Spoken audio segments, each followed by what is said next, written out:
En el editorial de ayer marcábamos que el Congreso tenía la posibilidad de comenzar a frenar el DNU 846, con el cual Javier Milei y sobre todo su ministro de Economía, Luis Caputo, decidieron que con la deuda que tiene el Estado pueden hacer lo que quieran y mejorarla no para el país, sino mejorarla para los bancos. Ese decreto lo que hace es, por un lado, decir que si tenemos una deuda en pesos se puede pasar a dólares, algo que no se podía.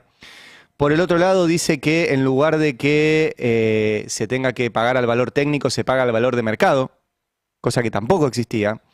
Y también modificó el artículo 65 de la Ley de Administración Financiera, que dice que cuando vos haces un canje de deuda tenés que mejorar el monto, el plazo o los intereses.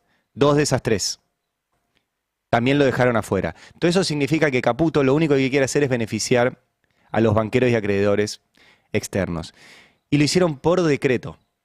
Por decreto, que además, como les comentaba ayer, la Coordinadora de Abogados de Interés Público, CAIP, hizo un pedido de acceso a la información pública y detectó en el expediente de este decreto que no cumplieron ni siquiera con lo que tienen que hacer para un decreto, que es un dictamen del área competente diciendo por qué es necesario hacer eso. Bueno, tampoco existe eso.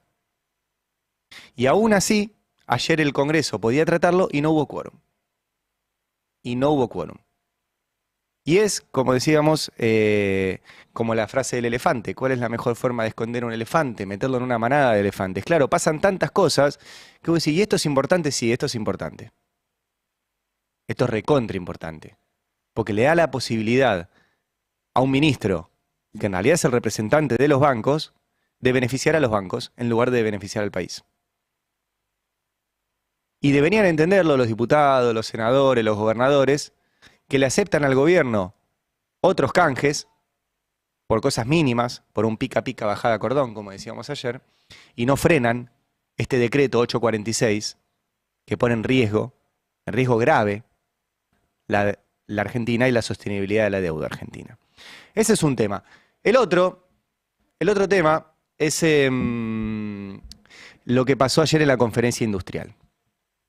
Ayer había un evento importante que el gobierno decidió vaciar. Era un evento de la industria argentina que está siendo particularmente afectada por este gobierno. Si podemos mostrar el índice de producción manufacturero que da el INDEC, simplemente para que vean que existe, lo pueden buscar después ustedes, pero los datos son de una caída estrepitosa, una variación promedio del 12%, caídas en algunos rubros como automotores del 15%, del 25% en muebles, del 26% en equipos, del 8% en petróleo, de 23% en minerales, de 21% en productos de metal, de 15% en madera, de 12% de textil, de 3% en alimentos. O sea, la industria manufacturera está destrozada por este gobierno. La mitad de las máquinas del país están paradas. ¿Y qué hace el gobierno frente a esto? Libera las importaciones. ¿Qué dice? Bueno, los productos acá son caros, nosotros nos abrimos al mundo y vos vas a poder comprarte una licuadora más baratito que si la compras acá con una empresa que la haga acá. Por ahí es cierto, por ahí vos compras una licuadora más barata. Lo cierto es que cada licuadora que compres más barata producida en otro país es un puesto de laburo menos acá. Y ese puesto de laburo no solo es una familia, sino que también consume, compra cosas, mueve la economía y lo va a dejar de hacer. Lo va a dejar de hacer. En un país donde ayer el centro de estudios Cifra, que conducía Eduardo Basualdo hasta su fallecimiento y ahora está todo su equipo, mostró que tenemos el peor salario mínimo en 30 años. Peor incluso que en los 90. El poder adquisitivo del salario mínimo hoy es peor que en los 90. Solo que a Menem le costó bastante más tiempo, pero con la misma receta. Te decía, vas a tener inflación cero y dólar barato. Sí, tuvimos inflación cero y dólar barato durante los 90. Aumentó la pobreza, aumentó la indigencia, se destruyó también la industria y terminó explotando. Tenemos el peor salario mínimo real en 30 años, peor que en los 90. El gobierno dice que los salarios están ganando la inflación. Bueno, en este contexto voy a volver a mostrar un fragmento de Roberto Goldfarb. Roberto Goldfarb es el dueño de Diarco, un supermercado mayorista, pero que podés incluso comprar minorista con precio mayorista. Y estuvo en el podcast La Fábrica y le preguntaron, ¿cómo están las ventas del supermercado? Y contestó esto. Yo estoy un cachito optimista. Obvio. ¿Y cómo viene la venta este año? Y tema precios. ¿Vos entendés Yiddish? Un poco. Mi viejo a veces me habla en Yiddish, pero... Como el tuje viene la venta. pero... Bueno, efectivamente salieron los números de ventas en supermercados y vienen como el Tujes. Vienen como el Tujes. Caída de consumo en supermercados, de todo. Incluso caída en cosas que eran inelásticas como los alimentos. Como los alimentos. En ese contexto, ayer hubo conferencia industrial que, como les decía, el gobierno la vació. No fue el presidente Javier Milei y no fue el ministro de Economía Luis Caputo, que está muy contento con que el Congreso no le frene este decreto que le permite renegociar la deuda a favor de los bancos, pero se dedica a eso, a las finanzas, no a la economía. Y así lo decía, por ejemplo, Claudio Dreyer, que lo entrevistamos hace unos días acá, que es el presidente de la Cámara Industrial de la Indumentaria. Parece que macroeconomía no es solamente el déficit fiscal y el dólar parado. En vez de la macroeconomía es bajar los costos, funcionar mejor la logística, tener los precios relativos que corresponden. La macroeconomía me parece que es grosso y no se resuelve en 6 meses ni un año. Entonces yo creo que acá hay una mirada financiera. Yo creo que no hay un ministro de Economía, creo que hay un gerente de finanzas que ve cuánto entra y cuánto sale, cosa que es básico y por supuesto lo hago yo todos los días, pero no alcanza. Alcanza con un desarrollo productivo integral y la industria en esto juega un papel determinante. Es cierto lo que dice Claudio Dreyer, el presidente de la Cámara Industrial de la Indumentaria. No hay un ministro de Economía, hay un gerente de finanzas. De los bancos, no del país. Si fuera el gerente de finanzas del país, estaría bueno. Pero como les repito, yo sé que voy a estar muy insistente, pero como les repito, ese ministro de Economía firmó un decreto con el presidente para ser el gerente de finanzas de los bancos, no del país. Y ayer el Congreso otra vez dejó pasar la oportunidad de tratarlo por algunos gobernadores que andan negociando un pica-pica bajada a cordón. Ayer en la conferencia industrial la abrió Martín Rapalini, el presidente de la UIA de la provincia de Buenos Aires, y habló también Daniel Funes de Rioja, que es el presidente todavía de la Unión Industrial a nivel nacional. ¿Qué dijo Funes de Rioja? Estamos en pie de guerra, queremos clarificar los marcos dentro de los cuales las cosas se desenvuelven. Nosotros decimos, y lo dijo el ministro Caputo durante este fin de semana muy claramente, hay que equilibrar la cancha. ¿Qué significa equilibrar la cancha? Hay campos donde el propio gobierno, lo ha dicho Milei, el presidente Milei muchas veces, el tema fiscal hay que arreglarlo, el tema logístico hay que arreglarlo, el tema de infraestructura hay que encontrarle un camino para tener una infraestructura adecuada para un país federal con implantes industriales en todos los rincones del territorio. La Argentina pasó de un 25% del gasto público al 42%. Muy bien. Y ello... No estamos en pie de guerra con el gobierno, dice Daniel Funes de Rioja. Y vos decís, ¿pero cómo? Porque si Daniel Funes de Rioja es el presidente de la Unión Industrial Argentina y la industria, como les mostré, está en una caída tremenda.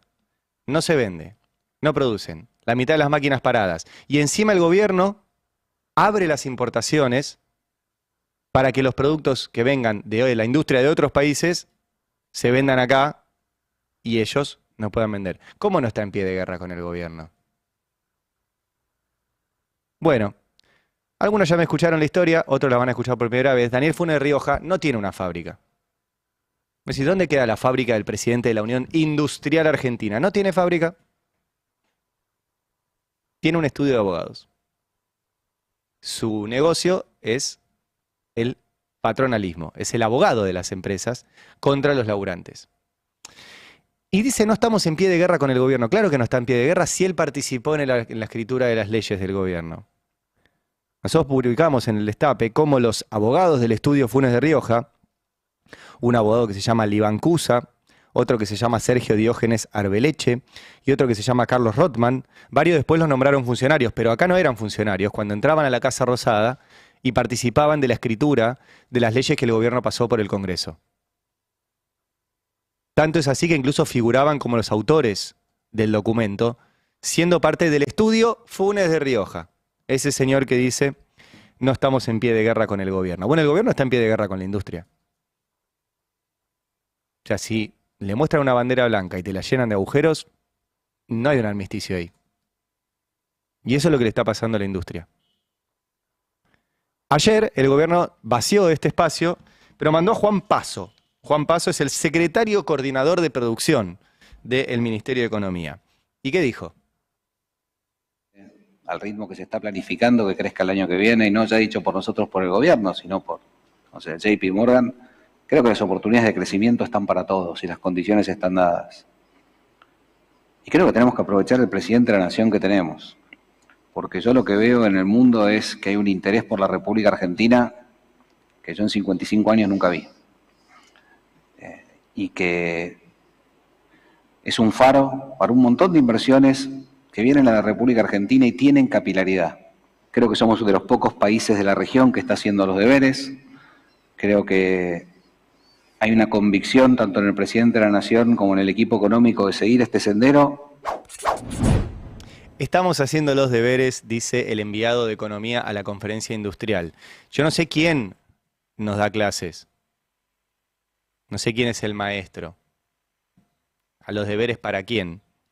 Lo cierto es que si hay interés, hay un interés a partir del RIGI, el régimen de incentivo de grandes inversiones, que le permite a empresas del extranjero o a empresas que estaban acá, que armen una sucursal en el extranjero y digan que ingresan al RIGI, como pasó hace unos días, tener menos impuestos que las industrias locales. Por ejemplo, van a pagar 25% de ganancias en lugar de 35% como pagan el resto, amortización acelerada, acceso a dólares irrestricto y sin ningún tipo de límite, no tener que contratar ningún tipo de proveedor local, o sea que ni siquiera beneficia a la industria nacional, poder exportar todo lo que saquen de la Argentina, todo, absolutamente todo, sin ningún tipo de límite, no tener que liquidarlo. Claro que hay interés, pero no porque es la Argentina, porque acá hay hidrocarburos. Vos decís, ¿y por qué no ponen una fábrica en otro lado? Bueno, vos una fábrica la podés poner donde quieras. Ahora vos no podés sacar petróleo de Uruguay. Lo tenés que sacar de Vaca Muerta. Por eso hay interés. Por eso hay interés. Ahora, en el medio, destrozan la industria argentina. La destrozan. Bueno, ayer lo volvieron a confirmar. En esta semana liberaron la importación de todo lo que tenga que ver con electrodomésticos, ya bajaron parte del impuesto país para los productos industrializados de afuera y no hay ninguna, absolutamente ninguna política nueva. Ahora anunciaron, dicen que van a hacer un RIGI para pymes. Veremos en qué condiciones y qué es lo que dicen. Lo cierto es que están dejando una vez más al país sin industria. Y esto, recién decía Pasos, no lo vi en 50 años, eso sí lo vimos en 50 años. Es lo mismo que hizo la dictadura y es lo mismo que hizo Menem. Exactamente lo mismo. Y las consecuencias son más pobres, más indigentes, menos laburo, menos economía y un país más injusto. Explicar los hechos y su importancia. Ari Lijalad. Habrá consecuencias.